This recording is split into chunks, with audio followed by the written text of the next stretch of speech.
Very good morning to all of you.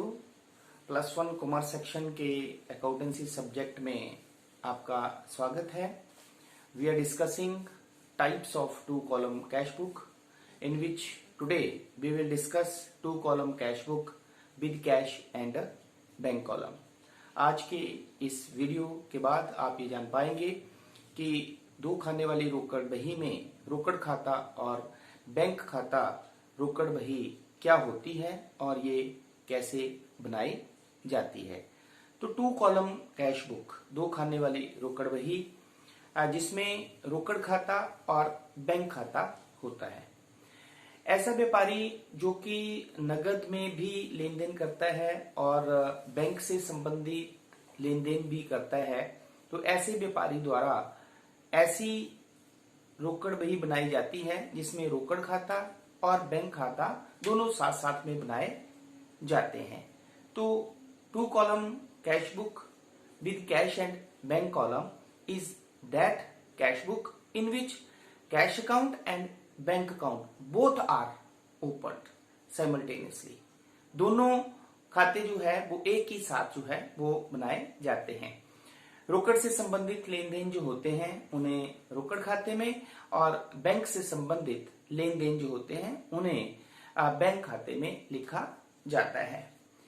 तो जैसा कि आपके सामने अभी इसका फॉर्मेट है, तो cash book with cash and discount column, तो same 2 sides, debit side and credit side. तो लेफ्ट हैंड साइड जो डेबिट साइड होती है उसमें first column date column, second receipts प्राप्ति, then ledger folio, then cash का कॉलम, इसमें नगद लेन देनों की राशि लिखी जाएगी, एंड देन बैंक कॉलम, इसमें बैंक से संबंधित लेन देनों को लिखा जाएगा। उसी तरह पेमेंट साइड में भी हमारे पास फर्स्ट कॉलम जो है वो डेट कॉलम है, देन पेमेंट लिखी जाएगी यहाँ पे, then ledger folio, then cash वाले कॉलम में नगद लेन देन की राशि और बैंक वाले खाने में जो है वो बैंक से संबंधित लेन देन की राशि जो है वो लिखी जाती है। तो इस तरह से ऐसी 2 खाने वाली रोकड़ बही में डेबिट साइड में भी 5 खाने होते हैं और क्रेडिट साइड में भी 5 खाने होते हैं। तो ये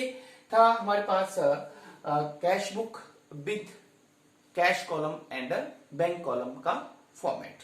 अब कैश कॉलम और बैंक कॉलम खाने वाली रोकड़ बही कैसे बनाई जाती है, जब ये बनाई जाती है तो हमें कौन कौन सी बातें जो हैं वो ध्यान में रखनी होती हैं। तो नंबर 1 सबसे पहले हमारे पास है ओपनिंग बैलेंस। तो जैसे कि पिछले वीडियो में हमने आपको बताया है कि जो रोकड़ बही का कैश कॉलम होता है उसका हमेशा डेबिट बैलेंस होता है, ठीक है। तो यदि हमारे पास कैश कॉलम का डेबिट बैलेंस है तो उसे हम टू बैलेंस ब्रॉड डाउन करके लिखेंगे और अमाउंट जो है वो कैश कॉलम में लिख दिया जाता है। और बैंक खाते का हमारे पास डेबिट बैलेंस भी हो सकता है और क्रेडिट बैलेंस जिसे हम बैंक ओवरड्राफ्ट कहते हैं वह भी हो सकता है। तो यदि हमारे पास बैंक खाते का डेबिट बैलेंस है तो उसे हम टू बैलेंस ब्रॉड डाउन जो हमने लिखा होता है, लेकिन उसका अमाउंट जो है वो हम बैंक खाने में लिखते हैं। लेकिन यदि बैंक खाने का हमारे पास क्रेडिट बैलेंस है, मींस हमारे पास बैंक ओवरड्राफ्ट है जिसमें पेमेंट्स ज्यादा है, रिसीट्स कम है, मतलब बैंक का क्रेडिट बैलेंस है, हमारे पास ओवरड्राफ्ट है, तो इस केस में हम उसे क्रेडिट साइड में लिखते हैं बाय बैलेंस ब्रॉड डाउन और अमाउंट जो है वो बैंक खाने में लिखा जाता है। तो यदि हमारे पास क्वेश्चन में बैंक ओवरड्राफ्ट है या credit balance of bank column है तो उसे हम क्रेडिट साइड में बाय ओपनिंग बैलेंस या बाय बैलेंस ब्रॉड डाउन करके और अमाउंट जो है वो उसे बैंक खाने में लिखा जाता है। सेकेंड पॉइंट जो आपने ध्यान में रखना है वो है हमारे पास कॉन्ट्रा एंट्री, जिसे हम कहते हैं विपरीत प्रविष्टियां। कॉन्ट्रा एंट्री जो है it is that entry which is recorded in both the sides of the cash book, जिसे हम डेबिट साइड में भी रिकॉर्ड करते हैं और क्रेडिट साइड में भी रिकॉर्ड करते हैं। मींस ऐसी एंट्री जिसे कैश बुक की डेबिट साइड में और क्रेडिट साइड दोनों में एक साथ लिखा जाता है उसे हम विपरीत प्रविष्टि कहते हैं। अब ये विपरीत प्रविष्टि या कॉन्ट्रा एंट्री जो है वो कब की जाती है? तो ऐसी दो सिचुएशंस हैं जब हमारे पास जो है ये कॉन्ट्रा एंट्री की जाती है, और ये दो सिचुएशन कौन सी हैं? फर्स्ट सिचुएशन है when cash paid into bank, जब जो है वो रोकड़ बैंक में जमा की जाती है, and when cash withdrawn from bank for office use, और जब रोकड़ जो है वो बैंक से निकाली जाती है, तब इन दो सिचुएशंस में ही हमारे पास विपरीत प्रविष्टि, जिसे हम कॉन्ट्रा एंट्री कहते हैं, मींस ऐसी एंट्री जो कैश बुक की दोनों साइड्स में रिकॉर्ड की जाती है, इसे लिखा जाता है। अब इसे हम एक एग्जांपल की सहायता से आपको समझाते हैं कि कॉन्ट्रा एंट्री को कैश बुक की दोनों साइड जो है वो कैसे लिखते हैं। जैसे फर्स्ट हमारे पास है cash paid into bank. Suppose करो हमारे पास एक एग्जांपल है कैश पेड इनटू बैंक ₹400। हमने बैंक में 400 रुपए जमा किए, ठीक है। तो जब हमने 400 रुपए बैंक में जमा किए तो इसकी हमारे पास जर्नल एंट्री क्या होगी? Bank account debit to cash account. क्या एंट्री होगी? क्योंकि बैंक पर्सनल अकाउंट है तो डेबिट द रिसीवर, तो bank account debit to cash account. तो 400 रुपया बैंक के खाते में यहाँ पे डेबिट और 400 रुपया कैश के कॉलम में क्रेडिट। अब आप देख सकते हैं क्योंकि ये ऐसी रोकड़ बही है जिसमें कैश अकाउंट भी है और बैंक अकाउंट भी है, ठीक है, और हमारी जर्नल एंट्री में भी बैंक अकाउंट भी है और कैश अकाउंट भी। तो इस लेन देन को हम टू कॉलम कैश बुक में कैसे लिखेंगे?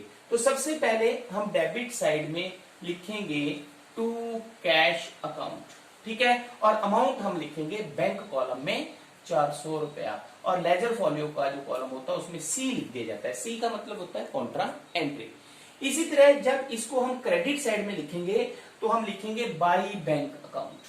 कैसे लिखेंगे? By bank account, ledger folio में सी, और अमाउंट जो है वो कैश कॉलम में लिखा जाएगा 400।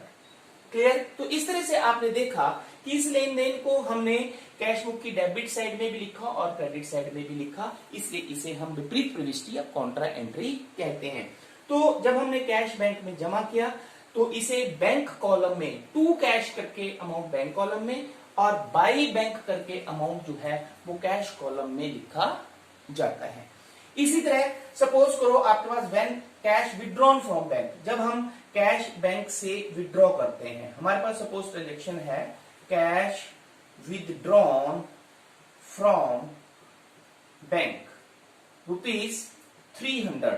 तो जब हम 300 रुपया कैश बैंक से निकालेंगे तो अब हमारे पास जर्नल एंट्री जो होगी वो cash account debit to bank account होगा, क्योंकि बैंक जो है वो इसमें गिवर होगा, ठीक है।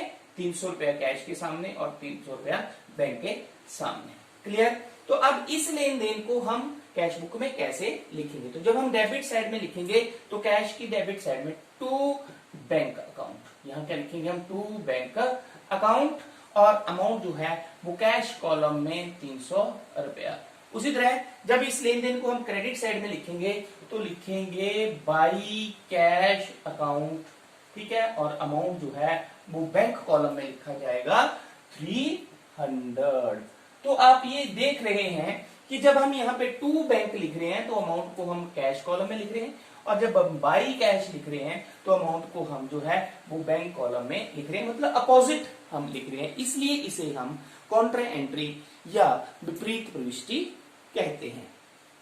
आफ्टर दैट ये हमारे पास नेक्स्ट है अमाउंट रिसीव्ड थ्रू चेक। कोई भी व्यापारी चेक द्वारा जब राशि प्राप्त करता है तो उसे रोकड़ बही में कैसे लिखा जाता है? इस सिचुएशन में भी हमारे पास दो केसेस हैं। Cheque received and deposited into bank on the same date.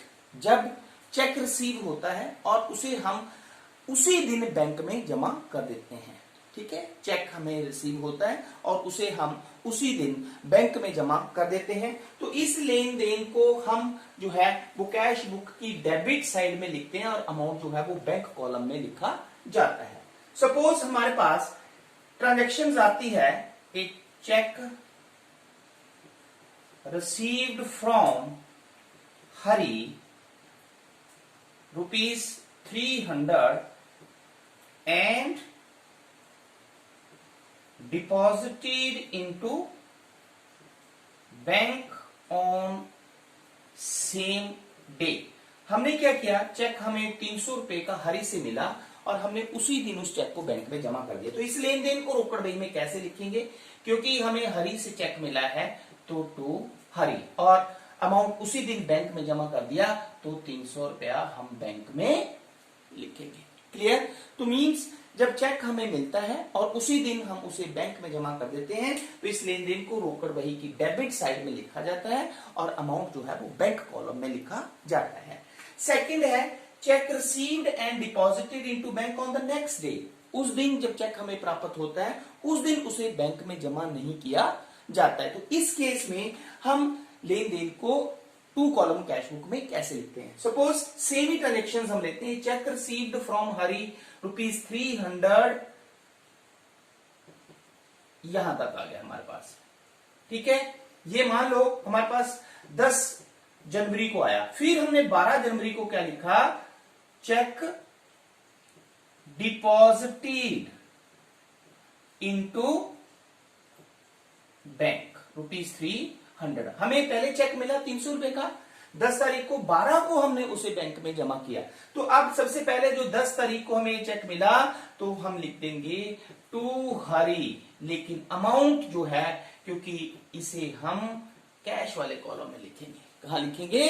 Cash वाले कॉलम में लिखेंगे। और जब ये चेक बैंक में जमा होगा, मीन 12 तारीख को जब ये चेक बैंक में जमा होगा तो इस केस में कॉन्ट्रा एंट्री की जाएगी। कौन सी एंट्री की जाएगी?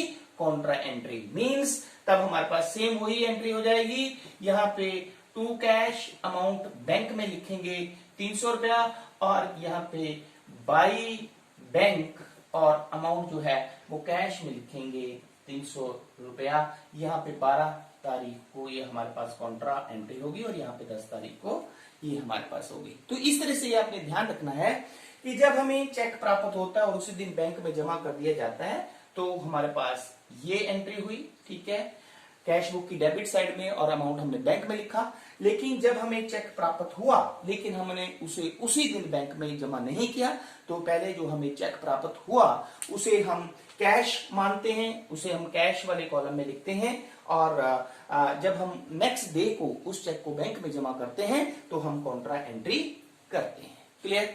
देन आफ्टर दैट हमारे पास है इंडोर्समेंट ऑफ चेक। इंडोर्समेंट का मतलब क्या होता है? When the cheque is transfer to the next creditor. जब हमें किसी व्यक्ति से, कस्टमर से चेक प्राप्त होता है और हम उसी चेक को जो है वो आगे किसी और लेनदेन को जो है वो हस्तांतरित कर देते हैं, तो उसे हम कहते हैं इंडोर्समेंट ऑफ अ चेक। तो जब चेक इंडोर्स होता है तो उस केस में जो है हम इस ट्रांजेक्शन को कैश बुक की क्रेडिट साइड में लिखते हैं और अमाउंट जो है वो कैश कॉलम में लिखा जाता है। किस में लिखा जाता है? कैश कॉलम में लिखा जाता है। तो ये आपने ध्यान में रखना है कि जब हमें चेक हम इंडोर्स करते हैं, when the cheque is transfer to the next creditor, उसे हम चेक इंडोर्समेंट कहते हैं। तो जब चेक इंडोर्स किया जाता है तो इस लेन देन को क्रेडिट साइड कैश बुक की लिखा जाता है और amount is written in the cash column. Amount is written in the cash column. Then after that dishonour of the cheque. जब हमें किसी व्यक्ति से, किसी कस्टमर से चेक मिलता है और हम उसे बैंक में डिपॉजिट करने के लिए भेजते हैं, तो कई बार टेक्निकल इशू की वजह से, ओवर राइटिंग की वजह से जो है वो ये चेक में डेट नहीं है, कई कारण हो सकते हैं जिनके कारण बैंक जो है वो चेक को एक्सेप्ट नहीं करता है, रिफ्यूज कर देता है उसको लेने से। तो जिसे हम कहते हैं चेक डिसऑनर होना, उसे हम कहते हैं चेक का अनादरण। तो जब चेक का अनादरण होता है तो उसे क्रेडिट साइड में लिखा जाता है। कहां लिखा जाता है? चेक का जो डिसऑनर होता है उसे हम क्रेडिट साइड में लिखते हैं और अमाउंट जो है वो बैंक कॉलम में लिखा जाता है। कहां लिखा जाता है? बैंक कॉलम में।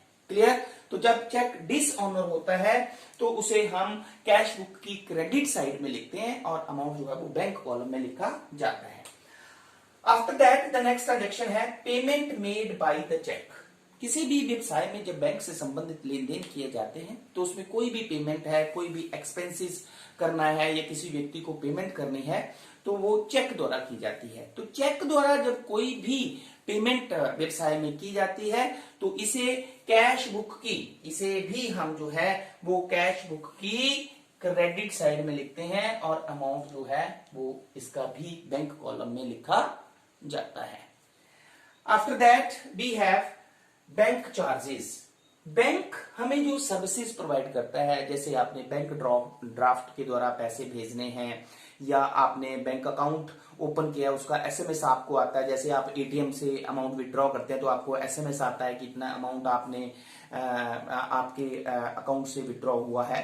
तो वो सर्विसेज जो बैंक देता है आपको, तो उसके लिए बैंक जो है वो चार्जेस लेता है। तो जब बैंक चार्जेस की ट्रांजेक्शन किसी भी व्यवसाय में होती है तो उसे भी हम कैश बुक की क्रेडिट साइड में लिखते हैं और अमाउंट जो है वो बैंक कॉलम में लिखा जाता है। Then interest allowed by the bank. जो बैंक में अकाउंट ओपन किया होता है बिजनेसमैन में, उस पर अगर बैंक इंटरेस्ट देता है तो वो एक व्यवसाय के लिए इनकम बन जाती है और जब वो इनकम बन जाती है तो वो आपके बैंक अकाउंट में वो पैसा क्रेडिट कर दिया जाता है, जमा कर दिया जाता है। तो इस केस में हमारे पास जब interest allowed by the bank है, जब बैंक जो है वो इंटरेस्ट अलाउ करता है, तो इस केस में इस लेन देन को कैश बुक की डेबिट साइड में लिखा जाता है, लेकिन अमाउंट जो है वो बैंक कॉलम में लिखा जाता है। Then the last is amount directly deposited into bank by a customer. कोई भी ऐसा कस्टमर जिन्हें हमने गुड्स बेची हुई है, वो अगर हमें पैसे देता है तो कैश देने की बजाय वो सीधा हमारे बैंक अकाउंट में जब वो पैसे जमा कर देता है, amount directly deposited into bank, तो इस केस में जो है वो हमें रिसीट होती है। तो इस केस में भी जो है इस ट्रांजेक्शन को कैश बुक की डेबिट साइड में लिखा जाता है, लेकिन अमाउंट जो है वो बैंक कॉलम में लिखा जाता है। तो इस तरह से आपने ये देखा कि जब हम ओपनिंग बैलेंस को लिखते हैं तो ये कंसेप्ट हमारे पास होता है, ठीक है। Then contra entry when the cash paid into bank. जब कैश बैंक में जमा किया जाता है तो ये हमारे पास ट्रांजेक्शन होती है, और जब कैश विड्रॉन फ्रॉम बैंक तो हमारे पास ये ट्रांजेक्शन्स होती है। मतलब किस तरह से जो है हम कैश बुक में इस लेन देन को लिखते हैं। Then cheque received. जब चेक रिसीव होता है और उसे उसी दिन बैंक में जमा कर दिया जाता है तो इस लेन देन को हम कैसे लिखते हैं, ठीक है। और जब चेक नेक्स्ट डे को लिखा जाता है तो इस केस में हमारे पास जो है वो ये कॉन्ट्रा एंट्री जो आपने की थी ये हमारे पास की जाती है, ठीक है। तो इस तरह से आज की इस वीडियो में हमने ये देखा कि 2 कॉलम कैश बुक जिसमें कैश और बैंक कॉलम बनाया जाता है, किस तरह से बैंक से संबंधित और रोकड़ से संबंधित लेन देनों को इस रोकड़ बही में लिखा जाता है। तो आई होप ये कंसेप्ट आपको अच्छी तरह से समझ में आ गया होगा। Thank you very much.